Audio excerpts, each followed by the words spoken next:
sisi wazee na Kenya yote tulifurahi sana jana ile picha tuliona kati yako na rais. Ni kweli wazee? Tukaona mnacheka, mna joke. Watu wamelala mzuri. Wacha nikwambie.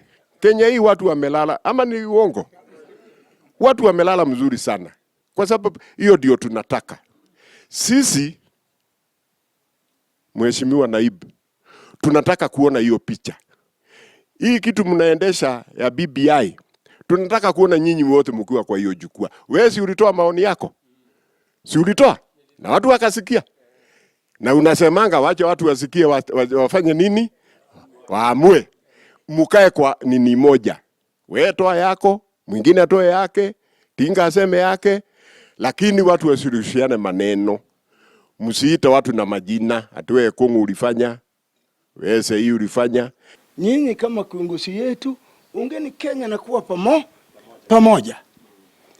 Hata wewe kama natembea na ile kitu wewe unataka, tembea kama pana gopa. Ni Kenya ni yenu. Wewe simama imara. Sisi wewe ni mtoto yetu. Kama wewe natembea, wacha chuki.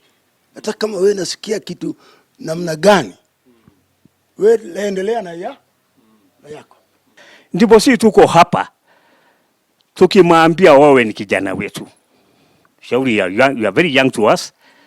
Na sisi wa Masai tunasemaga ile kijana, ile mtoto ako na baraka ni ile makuta baba yake.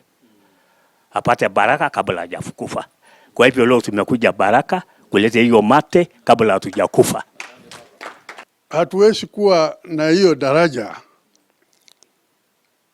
kama watu wote hawezi kupita kwa hiyo daraja. Lazima iwe ambayo inapitisha watu wote bila kuumiza au bila kufika mahali fulani alafu unafuruta daraja ile wale ambao wako upande ule wanaanguka ndani. Tunataka vile uliomba siku ya kwanza during the ranching uko Kisii, ulisema iwe robust. Tulete pamoja tukonverse, maana vile unajua si vile najua. Na hata tunaenda kuona huyo Tinga, hata yeye tumwambie apoeshe hiyo rege yake. Hizi maneno ya rege, na hatutaki hiyo kitu ya kwenda na maroli watu wana hapana. Hatutaki siasa kama hiyo. Na ndio tumesema tutaona nyinyi yote tuwaeleze. Tunataka maongeo ama namna gani? Sisi kweli ni viongozi, lakini pia ni binadamu. Na binadamu hawezi kuwa mkamilifu. Binadamu anakuwa na upungufu hapa, anakuwa na upungufu pale. So lazima pia apate usaidizi. Na tukikuja kwenu mtusaidie ni kwa sababu ya ile heshima tunawapatia. Na ni kwa sababu hata sisi tunajitambua kwamba sisi ni binadamu na hatuwezi kuwa wakamilifu.